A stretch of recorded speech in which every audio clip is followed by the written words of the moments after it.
Hello and welcome to another Facebook Live here at the EEA, Ask an EEA Expert.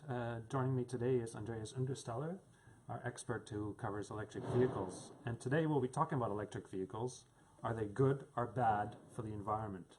This comes after we published last week a new report on electric vehicles from life cycle and circular economy perspectives. So we'll be delving into that report shortly. And I would ask you, if you're watching and interested in the subject, to please post your questions on our Facebook page so we can ask the expert about electric vehicles. Andreas, let's get started a bit about the report. Could you sort of briefly summarize the findings of the report for us? Well, in my eyes, the key finding is that when it comes to climate change and air quality, already now electric cars are preferable to diesel or petrol cars. Even with the current electricity mix, which still includes a certain share from coal in Europe, CO2 emissions are lower on a life cycle basis, and also air pollutant emissions. And as the European energy system keeps decarbonizing in the next years in the future, this kind of advantage of electric cars will grow further. The report also finds that when it comes to reuse and recycling, we still need to get better in making the most of the components and materials that are contained in electric cars in the future. Does this change anything from what we knew before about electric vehicles, the report? Many scientific studies on the life cycle impacts of electric cars have been undertaken in the last couple of years. And they all point to a similar direction. They don't all give you the same results exactly, but they all point to electric cars being better in terms of climate change and air quality. At the same time, the public discourse still seems to be a bit, more unsure about the impacts of electric cars. When it comes to the public, when it comes to politicians talking, thinking about electric cars, it doesn't seem to be entirely connected to the scientific discussion, and we wanted to, make the knowledge that is there on life cycle impacts more accessible, more clearer, easy to, work with, and that's what we really wanted to achieve with the report. Yeah, apparently there's been a lot of interest in electric vehicles of late because the climate, environment, and there's growing public perception that more needs to be done on reducing transport emissions. And part of that, we'll get into the issues about infrastructure problems or perceived problems when it comes to using electric vehicles. We already got some questions posted last week when we published the report on our page, and I'll just go through the first ones here. Can't think of buying an electric car whilst there are no services for recharging anywhere. I guess this is one of the important issues here. Where am I going to charge this since the infrastructure appears not to be in place in many places?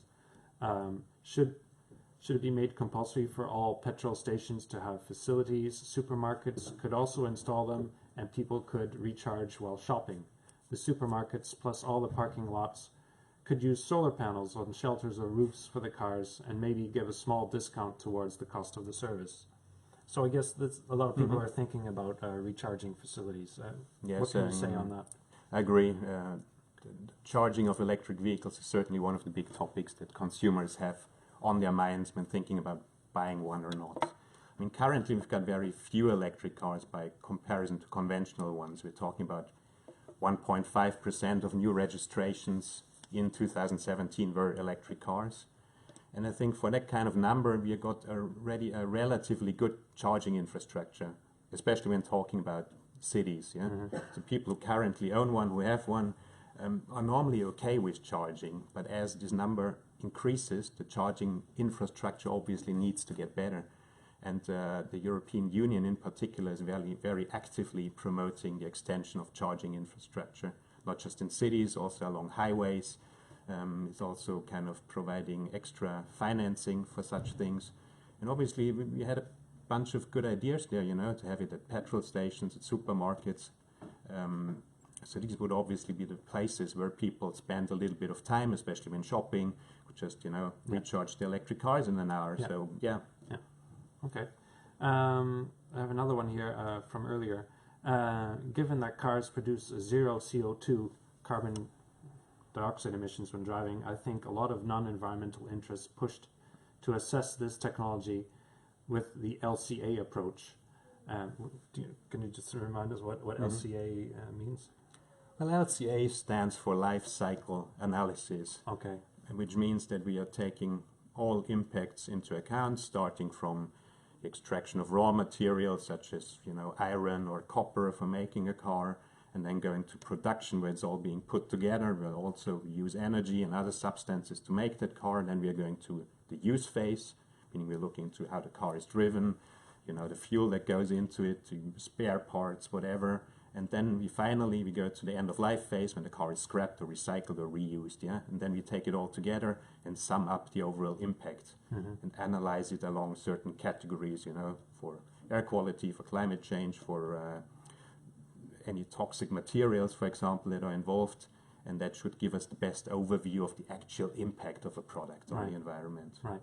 I guess there's been a lot of debate at how clean are electric vehicles compared to conventional petrol or diesel cars. I mean, how does a typical electric car produce less greenhouse gases and air pollutants compared to conventional cars? First of all, electric cars are simply more efficient. So an electric motor is better, at efficiently using the energy than a combustion engine is. So you waste less energy, and you, as a result, use less energy, which translates into less CO2 in any case. Secondly, you don't have tailpipe emissions. There's simply no tailpipe spewing NOx or particulate matter or other air pollutants in urban areas. So this is another difference. Doesn't mean that there are no pollutants involved, because you need electricity, you need to generate it, it has to come from somewhere. But we already have a good amount of electricity from renewables, and there's a certain share from non-renewables which create pollution, but this pollution is normally smaller than you would have when you just burn petrol in a vehicle, and at the same time it's not right where people live typically. So this makes a difference for public health, which is quite important. So they're not 100% clean, I suppose. Yes, this is a very important message, I think. No car will ever be 100% clean. This is not what we're trying to say with our report, just replace your normal petrol, diesel car with an electric car and everything's going to be fine. This is absolutely not the message we want to give. What we are saying is that if you need to own or use a car, then in most cases an electric car will be better for the environment than a normal one. It doesn't mean that you shouldn't be looking at public transport or walking or cycling to work if you can. It will always be better than driving any kind of car, be it electric or not. Yeah, yes, that's a good point. And also with congestion and so forth, I mean, it doesn't resolve those issues either. Absolutely, You still need proper mobility concepts, proper urban planning, and electric cars can be part of that, solution or answer to the problems we have, but it's not the answer in itself. Yeah. And what about health benefits of electric vehicles overall to city cores, for instance? I mean, it's mostly related to the air quality impacts, Yeah. So there'll be less emissions and it's cleaner air. Yes. Based on that. And we currently have big problems in many European cities, especially with NOx, meaning nitrous oxide, which affects a large number of people. We also just published an air quality report, Air Quality in Europe, which again highlights the problems we have with NO2 in particular in urban areas, also with particulate matters, and electric cars can help address that. We have another question now coming in from Dave. I can see a lot of the benefits in regards to the use of electric cars. However, do we need to be concerned about the disposal of batteries? Is this something that can be done in a sustainable manner? The report dedicates quite a lot of room to what we call the end-of-life phase, which looks into reuse, first of all, meaning making use of parts of the electric car, such as the battery, then into remanufacturing, and also into looking into recycling. And these three things are essential for the overall impact of electric cars. Currently, we are not very good in battery recycling, which is the biggest single impact in this phase. But there's already a lot of research underway to improve that. And now is the time to really look into that, because we'll be seeing many more electric cars and their batteries reaching the end of the useful life and having to be scrapped, in the next 5-10 years as more cars enter the market. And now we need to come up with the right concepts for that. Yeah. I guess broadly speaking, batteries also go into the debate of sustainability of the whole electric vehicle, and what can be done to make these cars more sustainable and to realize their full environmental and health benefits. First of all, make sure that the electricity you use, both in the production of the cars and in the use of the cars, is as clean as possible, meaning it comes from renewables in most cases. Yeah? This really, the report finds, is a major influencing factor on the life cycle impacts. Secondly, make these cars last, so that they can be driven for a long time over a long distance. Because one of the things we show in the report is that the production phase of electric cars has a relatively bigger impact than the production of diesel or petrol vehicles. So there's more of an environmental disadvantage in this phase, while there's a bigger disadvantage in the use phase while you drive the car. So if you can extend this phase of driving the car, your overall balance, it keeps getting better. So yeah, make them last. And the third lesson, as we already talked about briefly, is really look into reuse, recycling, remanufacturing. This can really tip, the balance into a much more positive territory for electric cars.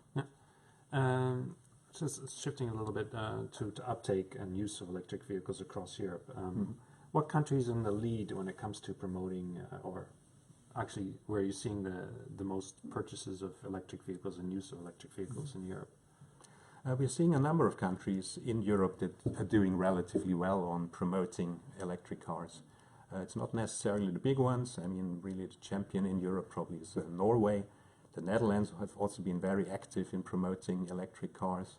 Also countries such as France and the UK have been doing relatively well. And I would say that, Europe overall is a major power if you take it together in the electric car space.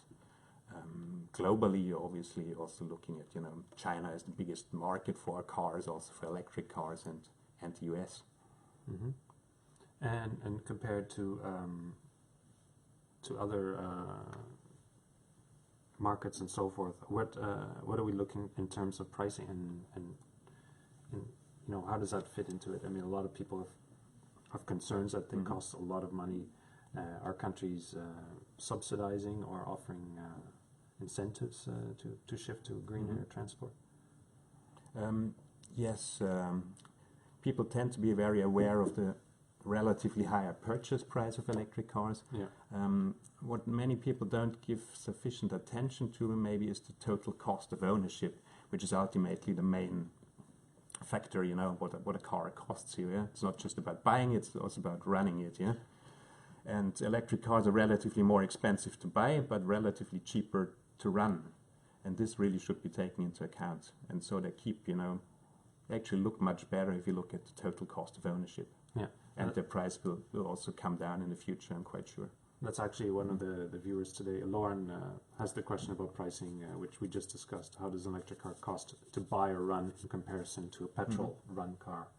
So I guess the front costs of purchasing a car might be a little bit more, but you make up for it in the life cycle of it. Absolutely, yeah. I think one needs to know that electricity in Europe for the consumer is actually cheaper than petrol or diesel. Yeah? So if you have an equivalent amount of energy from electricity, you will pay less than buying the same energy in the form of petrol or diesel.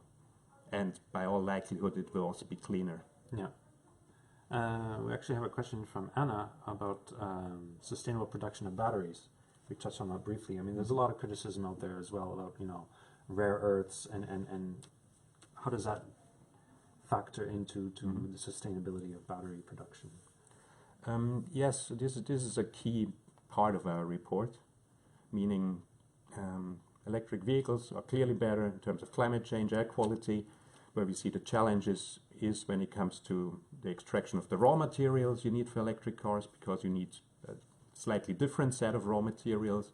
You need more copper, for example, you need more nickel, you need more cobalt and other critical raw materials which tend to have higher impacts on the environment when they are being extracted and produced.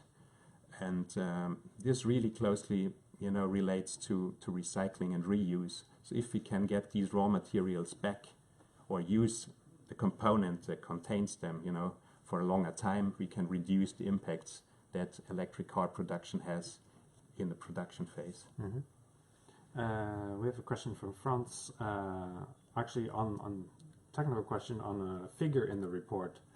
Are the particulate matter emissions for biomass electricity generation correct? 4.4. I don't know if you have the quick look. I don't know if you can handle that, or we can adjust this afterwards.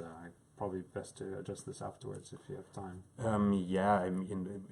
That would probably be easier. Yeah. I mean, what we can say, there's a number of different studies out there. This is ultimately a study of studies, so it's a meta study that tries to sum up the available knowledge on life cycle impacts. We're fully aware that different studies make different assumptions, come to slightly different conclusions. They have a different scope. They segment the life cycle into different bits, and that has an impact on the on the overall findings of these studies. What we are saying is that most of the literature that's available is really pointing toward that direction, and that's kind of really what we wanted to do with the report, notwithstanding that there are many studies who come to slightly different conclusions. Okay, Franz, we'll get back to you on that one with a written answer on the Facebook feed here. Sasha has a question. I have heard that a lot of electricity can be lost in storage and transfer. Do you think totally solar-powered cars are a possibility in the near future? Solar-powered cars? I mean, strictly speaking, we already have solar-powered cars now, because a lot of solar power on a sunny day goes into the electricity grid and ends up in a vehicle.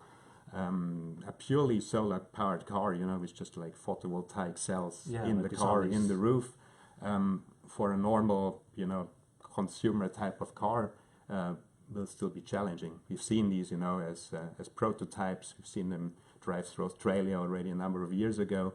So technically, it's not impossible. But I think for the car that consumers want, with 5 seats and storage space and driving around in a country like Denmark in November, it might be a bit challenging. Yeah, unless the solar panels get the technology improves to such a significant level. Yeah, but already now we have some, technology that actually uses solar panels to, for example, drive the air conditioning on a hot day and so on and so forth, even in conventional cars. Okay.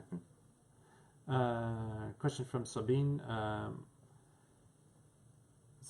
Is there a link to shared cars, so public transport, if we don't want to go worse again? So I guess this is the broader sustainable mobility question, using electric vehicles as far as shared mobility, shared vehicles like they do here in Copenhagen, for instance. There's an electric car fleet being used and promoted. Can we go over again what sustainable model where we're talking about the EEA? We see a clear link here. Because one of the main lessons from the report is use cars intensively. Yeah? So if you have a shared car in terms of a car sharing scheme, the chance that this car is being driven for a longer time or from a longer distance overall than a private car is higher. So it would be a good application for electric vehicles, I think. It's also a good way for people to get acquainted with electric cars. As many people, don't just go to the dealership and say, an electric car, please. Their first contact with an electric car will either be in a taxi or as part of a car sharing scheme where you can actually find out how it feels, what it is like driving an electric car, maybe also charging an electric car. And a lot of consumer concerns will already kind of be addressed in that phase when people really have hands-on experience with them. Okay. So can you explain a little bit what the EU and what the European Commission are doing to promote the use of electric vehicles across Europe?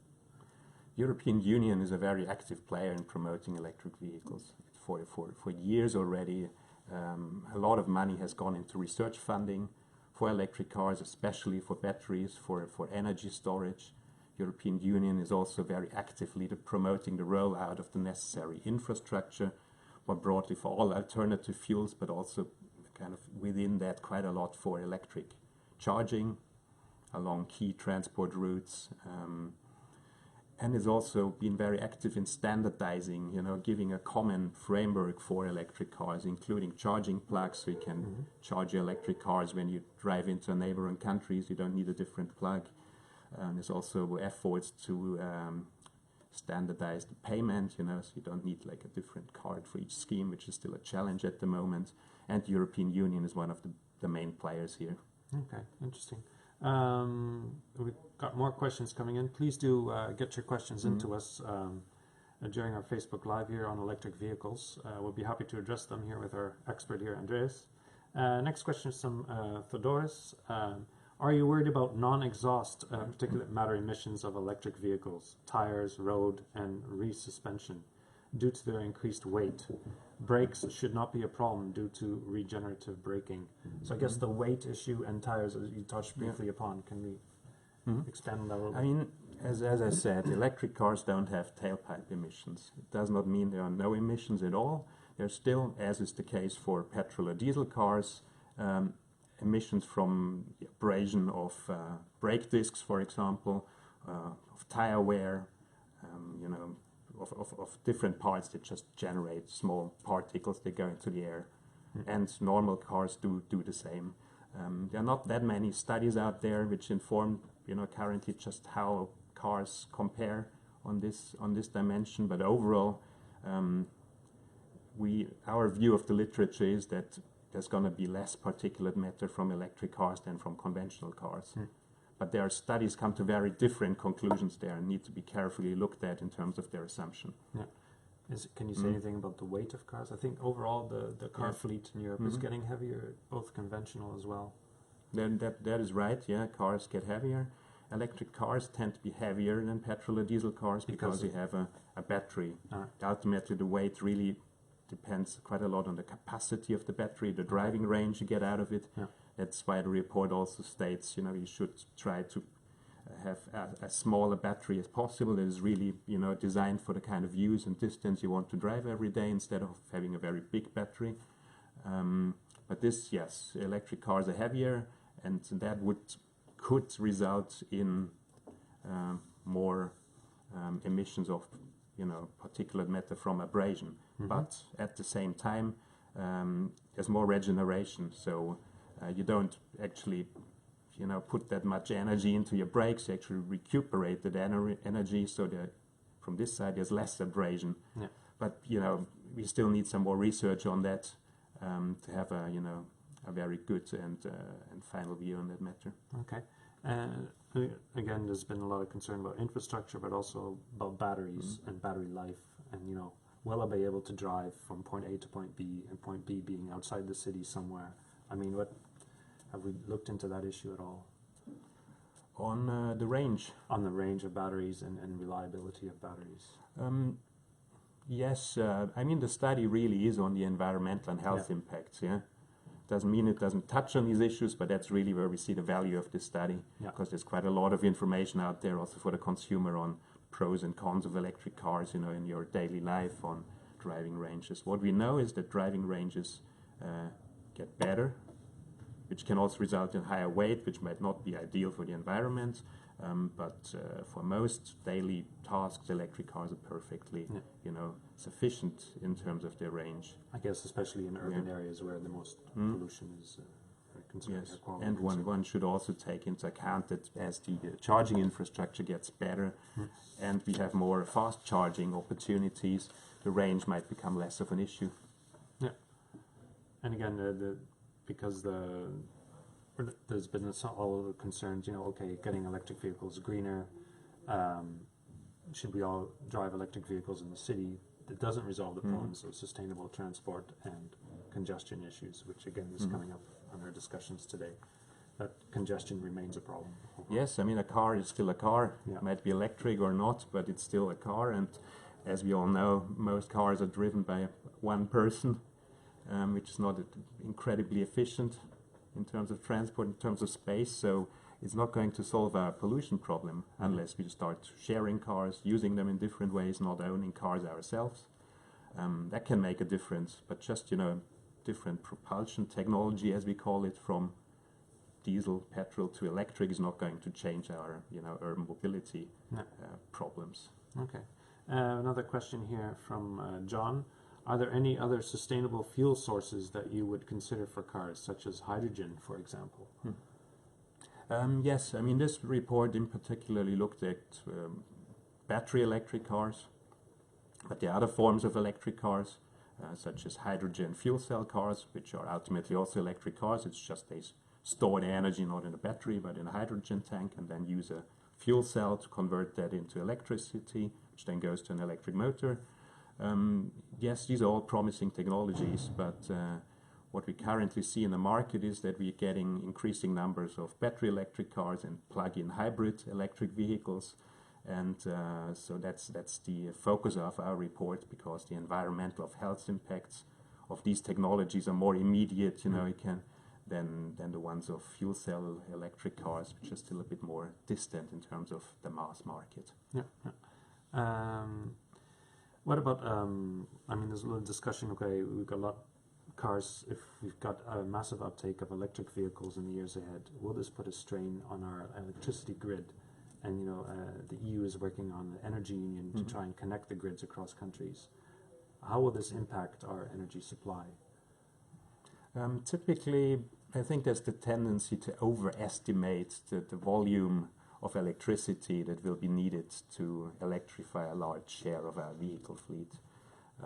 There's one projection that comes to the conclusion that if 80% of our car fleet would be electric, we would only be needing 10% more electricity generation capacity than we have now. So it's a relevant number, but it's not a huge number. And there would obviously be time for the electricity, the grid and the generation capacity to adjust to a growing share of electric cars. What about electricity bills at home? People might perceive that the bills might go up or something because they're charging their cars. Yes, if you charge a car at home, your bill might go up, but don't forget, you're no longer getting a bill from the local petrol station. Yeah, this is going to be a big difference. And as said, electricity comes in cheaper for the consumer than petrol or diesel. So, the bottom line probably will look, good in terms of spending. Yeah. We also got some comments on Twitter over the last few days regarding the report, and one tweet mentioned the life cycle and link to circular economy. And I guess this sort of goes also into the view of practical, car sharing initiatives. I mean, I suppose that's going circular in a sense, isn't it? If we're sharing cars, we're reusing and sharing. It's part of the circular economy. I think where the circular economy actually comes in is kind of, closing that loop between end of life and production also, completing that circle and making sure the environmental impacts of that entire production, use, reuse, remanufacturing, recycling circle are as small as possible. That's where we see our report really brings in some good comprehensive information that isn't available in a different place, especially when it comes to circular economy, end of life. You have some good recommendations and some interesting findings. I have a question from Abos. What is the strategy of the agency to create or develop a battery recycling system? You can use this to elaborate on the role of the agency, perhaps. I mean, what are we looking at in terms of battery development? Currently, there aren't that many batteries that reach the end-of-life stage and need to be recycled. As said, there will be more going forward, and that's why it's now the time to look into this. And we have a number of initiatives in Europe. There's one called Battery Innovation Deal, where the European Union is working with different battery users, producers, recyclers to actually come to a good system for doing that. We'll also see the so-called batteries directive probably being reviewed in the near future to have more suitable rules for the recycling of large lithium-ion batteries, such as the one in electric cars. And in terms of, we do this annual report on transport in Europe. What percentage of the European fleet is still conventional as compared to electric vehicles?